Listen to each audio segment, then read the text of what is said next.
Hello everyone, welcome to net मार्गदर्शन।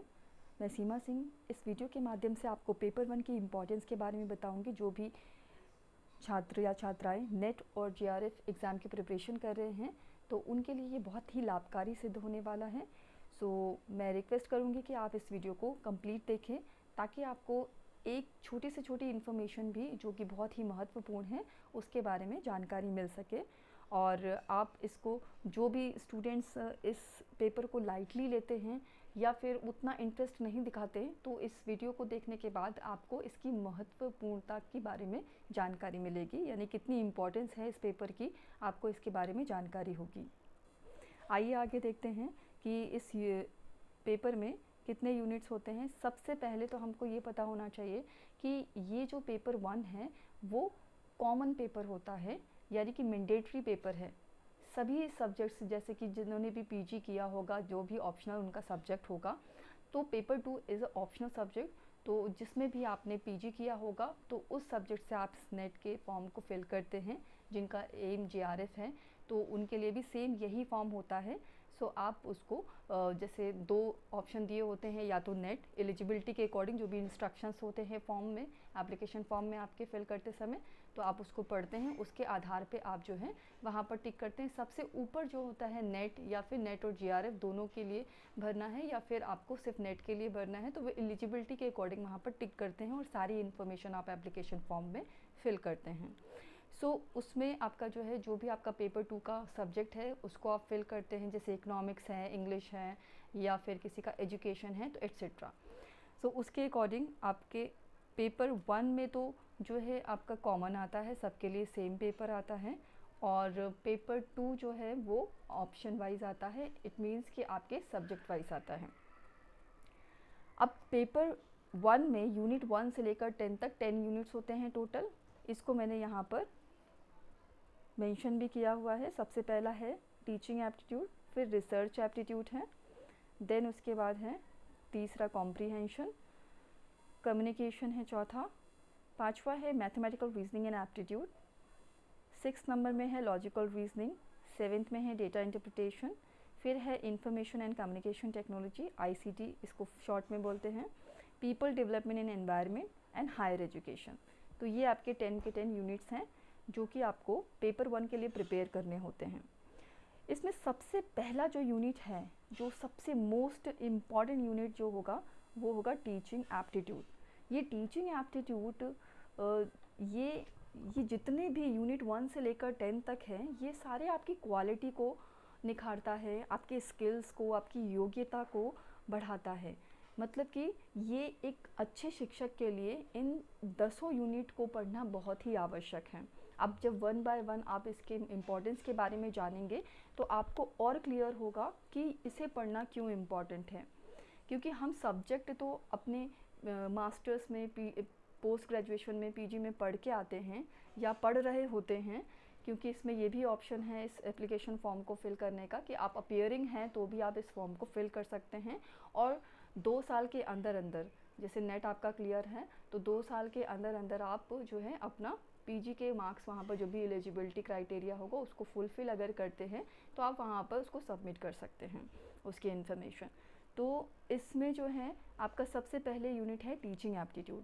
मान लीजिए कि एक शिक्षक के पास बहुत सारा ज्ञान है, बहुत सारा एक्सपीरियंस है, बट वो अगर अपने स्टूडेंट्स को डिलीवर नहीं कर पाते हैं सही तरीके से, तो उस ज्ञान का कोई अर्थ नहीं है।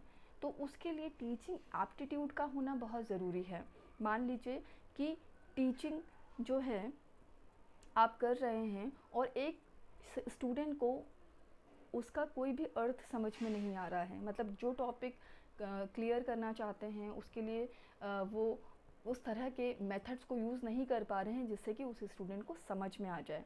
बट एक तरफ एक ऐसा शिक्षक है जो कि उसके अंदर एप्टीट्यूड है, मतलब इसका टीचिंग का अर्थ है शिक्षण, मतलब शिक्षा देना, और एप्टीट्यूड का मतलब है natural ability to do something, यानी कि नेचुरल एबिलिटी होती है आपके अंदर। आप अगर जैसे कहा जाए कि लर्निंग जो है वो जीवन पर्यंत चलती रहती है, और इसके लिए आप जैसे अगर देखते हैं कि आप किसी को कुछ समझाते हैं तो उसे बड़ी आसानी से आपकी बात को जो है समझ में आ जाती है। तो इसका क्या मतलब है कि आपके अंदर वो एप्टीट्यूड है कि आप किसी को आसानी से समझा सकते हैं। इसी तरह से शिक्षक के अंदर भी एप्टीट्यूड होना, यानी कि शिक्षण का एप्टीट्यूड होना बहुत ही ज़रूरी है।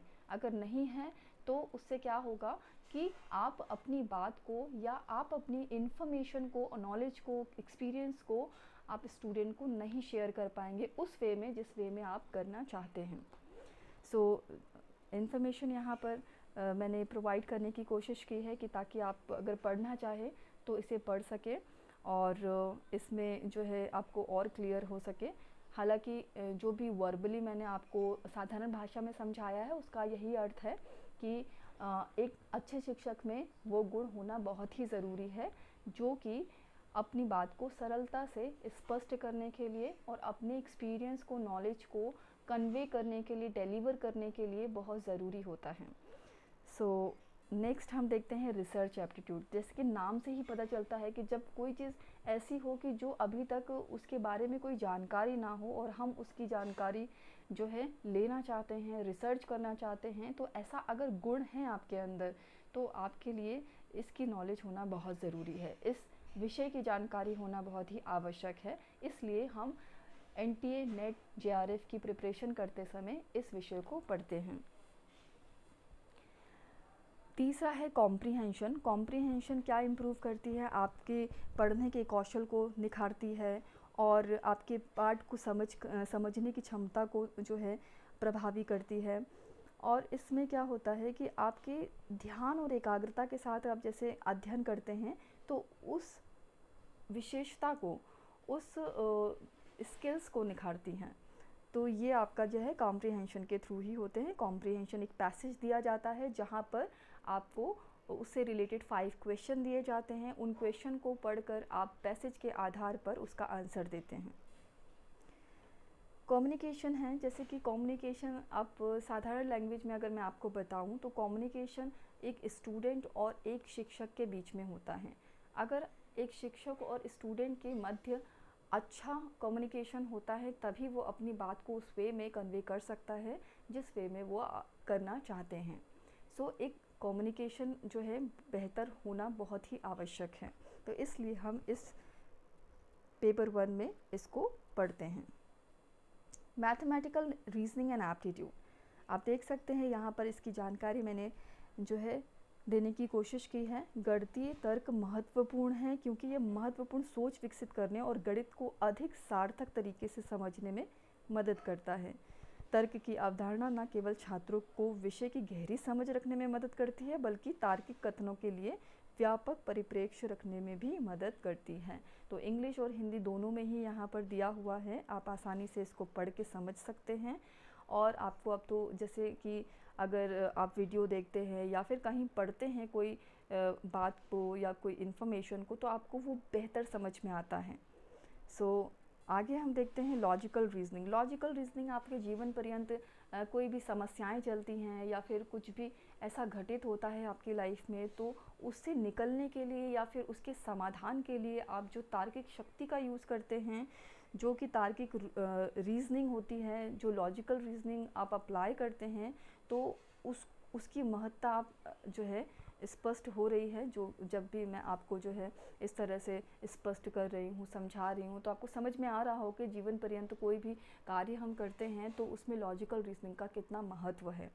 तो उसके लिए हम कहते हैं कि इस तरह से हो सकता है, हाँ ऐसे करके देखें तो किस तरह से इस समस्या का समाधान हो जाएगा। तो ये तार्किक जो आप रीजनिंग लगाते हैं इसी को लॉजिकल रीजनिंग बोलते हैं, जो कि सबके अंदर होती है, अलग अलग तरह से होती है, किसी में कम ज़्यादा हो सकती है, बट ये है कि हर किसी के अंदर ये रीजनिंग विद्यमान है। लॉजिकल रीजनिंग के बारे में और भी महत्वपूर्ण इन्फॉर्मेशन दी गई है। ये जो इन्फॉर्मेशन है सारी PDF के रूप में हम जो हमारा पब्लिक चैनल है, पब्लिक जो ग्रुप है, टेलीग्राम ग्रुप, वहाँ पर हम आपको प्रोवाइड कर सकते हैं। तो आप इस वीडियो को देखने के बाद यहाँ पर डिस्क्रिप्शन बॉक्स में लिंक प्रोवाइड किया जाएगा, तो वहाँ से आप इस PDF को प्रॉपर पढ़ सकते हैं। Data interpretation. डेटा इंटरप्रिटेशन में आपने देखा है कि अभी तक जितने भी हैं टेबल ही आपने देखे हैं। एक टेबल फॉर्म में जो है आंकड़े दिए जाते हैं जिनको पढ़कर नीचे कुछ फार्मूलाज दिए जाते हैं, उन फार्मूलाज को अप्लाई करके 5 क्वेश्चंस दिए जाते हैं। तो उसमें किसी में एवरेज, किसी में परसेंटेज, किसी में प्रॉफिट एंड लॉस, इस तरह के क्वेश्चंस आते हैं तो उसको सॉल्व किया जाता है। तो उससे आपकी कैलकुलेशन जो है इम्प्रूव होती है और आप समय मैनेज करके कैलकुलेशन को प्रॉपर जो है उस टेबुलर फॉर्म में जो आपको डेटा दिया जाता है उसको आकलन करके, एनालाइज करके आप उसका आंसर दे सकते हैं। आईसीटी जो है ये कंप्यूटर से रिलेटेड है यूनिट। तो इसमें कंप्यूटर से रिलेटेड जो भी इंफॉर्मेशन है, चाहे वो बेसिक इंफॉर्मेशन हो, इनपुट आउटपुट डिवाइसेस हो, स्टोरेज डिवाइसेस हो, या फिर अभी कोई नई टेक्नोलॉजी आई हो इस क्षेत्र में, तो इसके बारे में इंफॉर्मेशन जो है पूछी जाती है। मेल से रिलेटेड भी इंफॉर्मेशन जो है पूछी गई है कि आप जैसे किसी को मेल करते हैं तो सीसी में जो रखते हैं या बीसीसी में जो जिनको भी रखते हैं, जिनका एड्रेस रखते हैं, ईमेल एड्रेस, तो वो जो है ऑप्शन में दिया हुआ है कि किस फॉर्म में वो जाएगा। इस तरह से एक क्वेश्चन आया था। तो ऐसे सिनारियो देके भी क्वेश्चन पूछे जाते हैं। तो अब ये आईसीटी जो है वो रिसर्च में भी पूछा जाने लगा है और टीचिंग एप्टीट्यूड में भी आईसीटी का यूज़ होने लगा है। तो इसका महत्व अब और बढ़ गया है। तो इसको आप बहुत अच्छे से जानकारी लें इसकी, और इस आईसीटी की महत्ता कितनी बढ़ गई है वो तो आज के आप समय में देख रहे हैं। सो इसके बारे में आप समय समय पर इंफॉर्मेशन लेते रहें, जैसे कि नई टेक्नोलॉजी क्या आई है तो उसकी जानकारी लेते रहें। पीपल डेवलपमेंट एंड एनवायरनमेंट, जिस एनवायरनमेंट में हम रहते हैं, जिस एनवायरनमेंट में हमें समायोजन करना है, तो उसके बारे में भी हमें प्रॉपर इन्फॉर्मेशन होनी चाहिए। जैसे कि अब यहाँ पर हरित गैस के बारे में पूछा जाता है, या फिर जैसे पोल्यूशन के बारे में पूछा जाता है, या फिर बहुत से ऐसे योजनाएं हैं, परियोजनाएं हैं जो कि गवर्नमेंट द्वारा जैसे कि वायु प्रदूषण को रोकने के लिए किस तरह की परियोजना का जो है किया गया, नियंत्रण करने के लिए किस तरह की परियोजना को जो है अप्लाई किया गया, किस तरह की परियोजनाएं योजनाएं आई हैं अभी हाल ही में। तो इस तरह के बड़े सारे क्वेश्चन पूछे जाते हैं।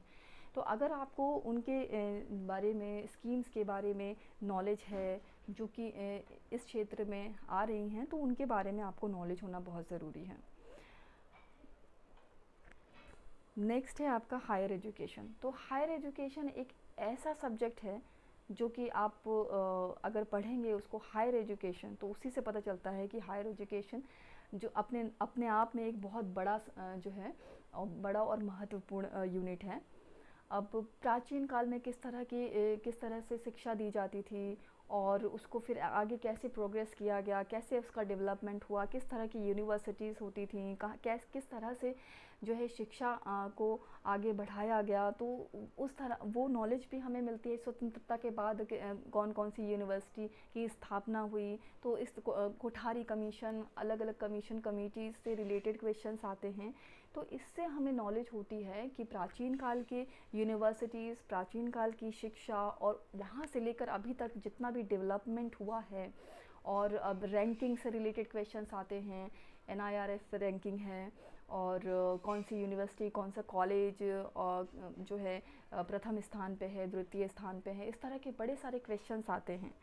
तो उनका जो है यहाँ पर जो पढ़ाई की जाती है, स्टडी की जाती है, प्रिपरेशन की जाती है, एनालाइजेशन किया जाता है, तो ये इस यूनिट में आपको इसकी नॉलेज होनी चाहिए।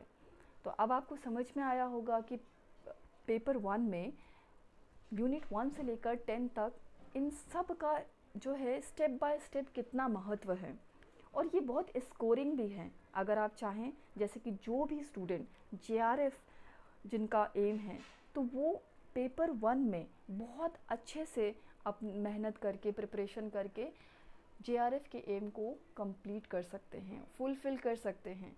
तो आपको समझ में आना चाहिए कि ये हमारा पेपर 1 ऐसा जो है यूनिट, ऐसा जो है पार्ट है इस एग्ज़ाम का, जो कि अपने आप में बहुत ही महत्वपूर्ण है। अगर आप इसको इग्नोर करते हैं या बहुत लाइटली लेते हैं, तो आप बने बनाए स्कोर्स को जो है इग्नोर कर रहे हैं। आपको इसमें प्रैक्टिस करनी चाहिए, इसको पढ़ना चाहिए, इसको बहुत अच्छी तरीके से समझना चाहिए, क्योंकि आप एक अच्छे टीचर बनना चाहते हैं, अच्छे प्रोफेसर बनना चाहते हैं, असिस्टेंट प्रोफेसर बनना चाहते हैं, रिसर्च फील्ड में जाना चाहते हैं, और ये आपके अंदर की क्वालिटीज़ हैं और इन क्वालिटीज़ को आप किसी भी तरह से इग्नोर नहीं कर सकते हैं। तो ये या तो ऐसा होता है कि जो प्राकृतिक रूप से आपके अंदर है, या फिर थोड़ी बहुत रहती है, उसको डेवलप करना होता है, और ये एक चांस है कि आप इस एग्ज़ाम की प्रिपरेशन करते करते इन क्वालिटीज़ को निखार रहे हैं। तो थैंक यू सो मच कि आपने जो है इस वीडियो को देखने में सहयोग किया, और अगर आपको ये वीडियो पसंद आए तो आप इस चैनल के कमेंट बॉक्स में अपने वैल्यूबल फीडबैक को शेयर करें, ताकि हमें ये मनोबल मिलता रहे, हमें ये मोटिवेशन मिलता रहे कि हम आपके लिए इस एग्ज़ाम से रिलेटेड बहुत ही महत्वपूर्ण वीडियोस लेके आएँ। Thank you so much for watching this video and your precious time.